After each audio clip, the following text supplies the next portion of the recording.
Aqui no canal Fécast. Estamos aqui diretamente de Garopaba. Fécast é um canal para quem tem fé.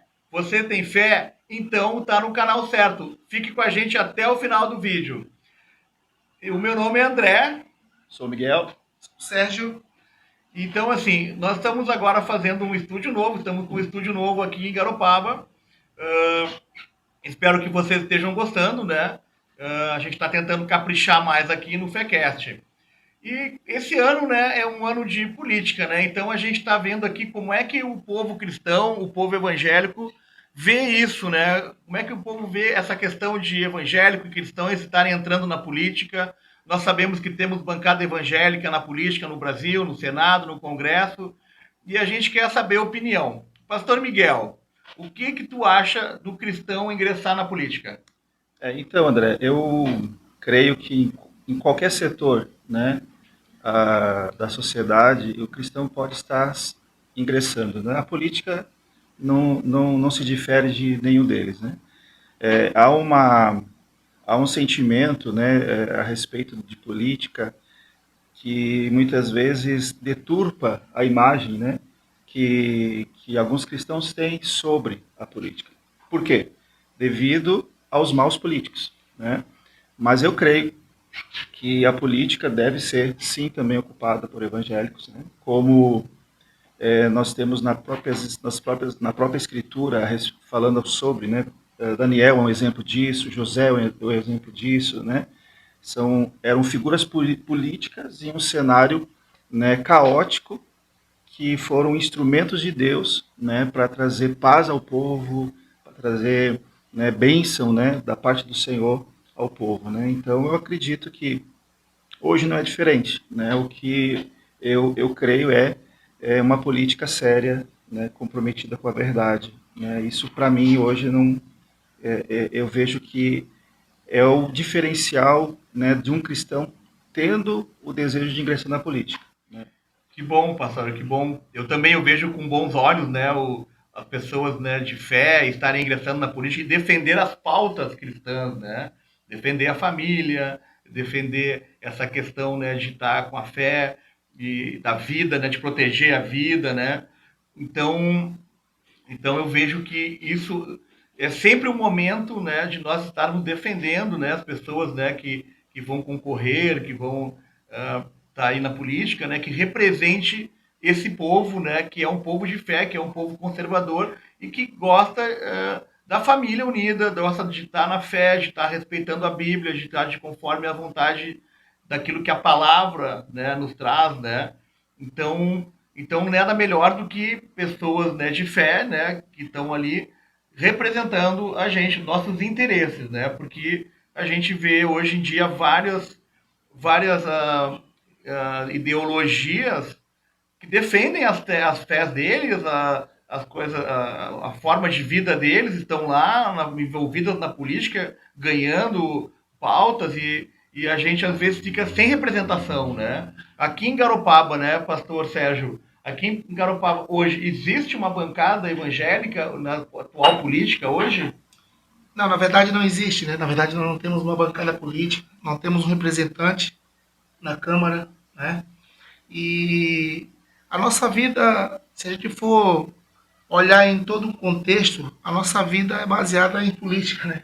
Sim. Em casa, na igreja, no meio social que nós vivemos, entendeu? Então isso vai do que cada um defende, né? Vai dos princípios, né? Vai do conteúdo de cada um. E eu acredito sim que nós podemos, sim, assim como tem no Congresso, lá em Brasília, tem no Senado, tem bancada evangélica, por que não? Numa Câmara. Sim. Né? Nós Então acreditamos. a gente vê que faz falta, né? Porque hoje aqui no nosso município, em Garopaba, onde nós vivemos, não existe uma representação evangélica na Câmara dos Vereadores, né? Até porque tem que ter, em toda a área ali tem representantes de todos os gêneros e ideologias. Sim. Por que não pode ter um defensor, uma defensoria do cristão então, da igreja? Então está na hora de ter uma representação, né, na política aqui em Garopaba, né, assim como tem em outros locais, né, da política. E qual é a palavra que o pastor trouxe para nós hoje? Nós temos uma palavra que está em Romanos, capítulo 12, versículo 1 e 2, que também a gente pode usar em todo o contexto que nós vamos falar aqui hoje, nós podemos usar esse Então eu vou texto. fazer a leitura aqui, eu já estou aqui aberto aqui a minha Bíblia aqui. Romanos 12, 1. Portanto, irmãos, peço pelas misericórdias de Deus que ofereçam o corpo de vocês como sacrifício vivo, santo e agradável a Deus. Este é o culto racional de vocês. 2. Não se amoldem ao padrão deste mundo, mas transformem-se pela renovação de sua mente, para que vocês experimentem a boa, agradável e perfeita vontade de Deus. Muito bom esse texto, né? O Romano 12 é um texto clássico. E ele tem tudo a ver com a política, né? Tem tudo a ver com toda a área da vida da gente, né? Sim, Principalmente o versículo 2. Hoje, todas as pessoas, elas são, como é que eu posso dizer? Elas não estão de acordo com muita coisa que está acontecendo. Muitas pessoas, não precisa ser cristão, mas hoje você conversa com diversos tipos de pessoas que não concordam com o cenário que nós estamos hoje. sim, Né? E esse versículo 2, em outra versão, ele diz, olha, e não vos conformeis com este século, ou com esse mundo, sim, mas transformai-vos pela renovação da vossa mente, ou seja, do seu entendimento, para que experimenteis qual seja a boa, perfeita e agradável vontade de Deus. Então esse texto, ele é bem propício, porque a gente está conversando aqui hoje, até porque aquilo que eu não me conformo, eu tenho que lutar contra. sim, Entendeu? Então, o texto está dizendo que eu não posso me conformar com o mundo.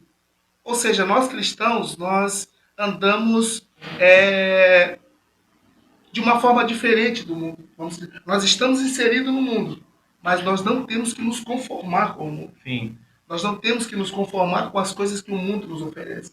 Ou seja, nós nunca podemos ir no curso do rio ou da maré. Nós sempre temos que remar ao contrário. E quando nós mostramos nossa satisfação, quando nós mostramos que nós não estamos conformados no texto e no contexto que nós estamos inseridos, nós temos que lutar contra isso. sim. Então essa é a hora, né? É a hora de nós poder, quando formos votar lá nas eleições, escolher um candidato, né, que representem, né, os cristãos, que represente as pautas cristãs. Pastor Miguel, mais alguma consideração aí, pastor? Então, falando um pouco mais desse versículo, em especial 2, né? Muitas vezes há um certo desdém com relação à política, porque principalmente da parte dos cristãos, porque a ideia é eu não posso me corromper. Só que a corrupção está em todo lugar, né? Você pode ser corrupto em todo lugar, em qualquer situação, desde na devolução do troco, né, do pão que você compra na padaria, desde a mentira que você fala para alguém, né? Então isso é corrupção. E a Bíblia fala que nós não devemos nos moldar com este mundo, né? E isso em todos os lugares. E na política nós precisamos entender que, né, nós não estamos aqui para para nos moldar, né, a uma política errônea, né, de corrupção, de desigualdade, né? Se o cristão se propõe a servir a Deus, né, também no meio político, ele tem que ser um cristão dentro do meio político. E aí o seu coração tem que estar firme, forte no Senhor. E não pode estar, né, sujeito, né, aos convites, aos prazeres que podem ser apresentados. É uma coisa difícil, né? Porque a gente sabe que a palavra nos fala que o coração do homem é corrupto e enganoso. Enganoso. Então, às vezes, as pessoas têm boa intenção, têm boa vontade, lutam, conseguem chegar, né, numa eleição e vencer uma eleição, e aí depois, com o andar da carruagem, elas acabam se moldando ao mundo. E depois, né? Né? E, então, às vezes, é uma luta, porque assim, a gente sabe que o cristão, como ele falou, né, a gente tem que lutar contra o nosso coração, do nosso próprio coração.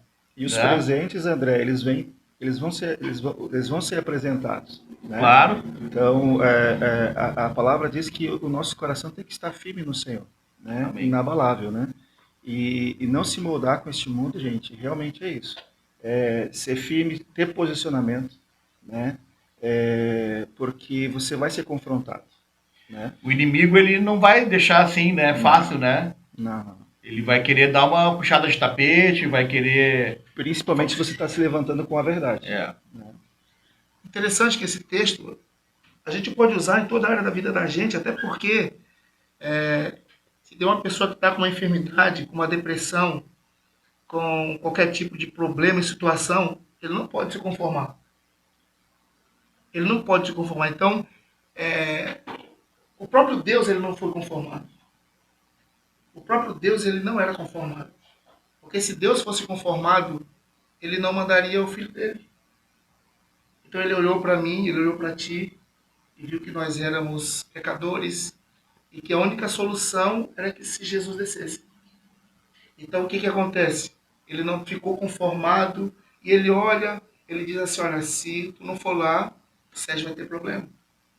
deu uma chance para nós, né? Entendeu? Então, isso é não se conformar. E a nossa vida como cristão, né, a gente crê num Deus que é poderoso, que pode tudo, ele pode todas as coisas. Né? A Bíblia diz que o mesmo vento que sopra para o ímpio sopra para o justo. Sim. Entendeu? E nós vamos passar pelas mesmas coisas. Só existe uma diferença, né? Que a gente entrega na mão dele. Então isso é não se conformar. Aí como é que eu posso experimentar a boa, perfeita e agradável vontade de Deus? É não me conformando com aquilo que está prejudicando a minha vida. Sim. Que Entendeu? está indo contra a palavra de Deus, Isso. né? Que a palavra de Deus é a vontade de Deus, né? E às vezes as pessoas estão longe dessa palavra, estão vivendo fora dessa palavra, mas está tudo bem, está numa área de conforto, está com riqueza, está com saúde, e não está vendo essas coisas, né? E se nós não fizermos um movimento, né, tanto político quanto espiritual, vai continuar assim, né? Quer ver uma coisa? Se não me engano, no livro de Eclesiastes, capítulo 12 também, Eclesiastes 12, 1. O que diz ali? Ele diz que, deixa eu me lembrar aqui do texto, baseado nesse texto que a gente viu aqui, abre para mim só para me... Eclesiastes 12, também 1. A gente... 12 também? 12, versículo 1. Lembre-se do seu Criador nos dias da sua juventude, antes que venham os dias difíceis e se aproximem os anos em que você dirá, não tenho satisfação neles. Em outra versão, nos diz assim, ó, lembra-te do teu Criador nos dias da tua mocidade, antes que venham os maus dias e cheguem os anos dos quais dirás, não tenho neles prazer. O que o texto está dizendo? Lembra-te do teu Criador. Ele está dizendo, olha, nunca esqueça do teu Criador. E a maioria das vezes, muita gente, quando chega a um ápice de praticamente ter tudo que precisava, possuiu tudo, esquece de Deus. Então o que ele está dizendo é isso? Olha, nunca esqueça do teu Criador.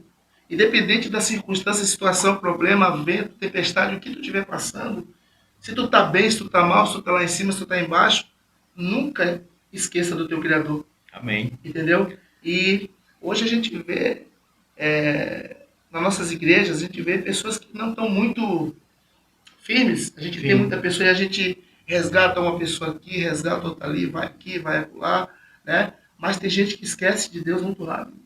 Esquece dos benefícios não que a igreja proporcionou a ele, mas que Deus proporcionou a ele. Sim. A igreja é fácil esquecer, o irmão, o pastor é uma luta, né, pastor? Agora, Deus, uma coisa que a gente nunca pode fazer é esquecer. E o texto está dizendo é isso. Lembra-te do teu Criador, nunca esqueça do teu Criador. Sim, sim. Pessoal, então assim, ó, eu tenho entrevistado vários pastores, né, e a maioria está realmente achando que o cristão tem que estar envolvido na política, né. O pessoal acha que tem que representar as pautas, porque se a gente não fizer isso, aquela coisa, né, nós não vamos estar sendo representados, né, então a gente fica meio de lado. E então é isso, né? Hoje a gente vamos ficando por aqui, né? Com essa entrevista aqui com vocês dois. Obrigado por terem vindo, né, pastores? Eu vou deixar como de praxe sempre aqui um presentinho aqui, uma Bíblia, né, para abençoar alguém que não tenha. Uma para o pastor Miguel, uma para o pastor Sérgio. E pessoal, você que está nos assistindo aí, deixa o seu comentário. O que você acha? O cristão deve entrar na política? Não deve entrar?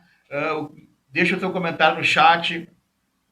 E assim, ó, faça também ali o like, né? Dê o gostei ali, dê o joinha, para o nosso canal poder subir aí no ranking do YouTube. Então é isso, muito obrigado a todos aí, né? E até o próximo episódio aí. Valeu, pessoal. Valeu.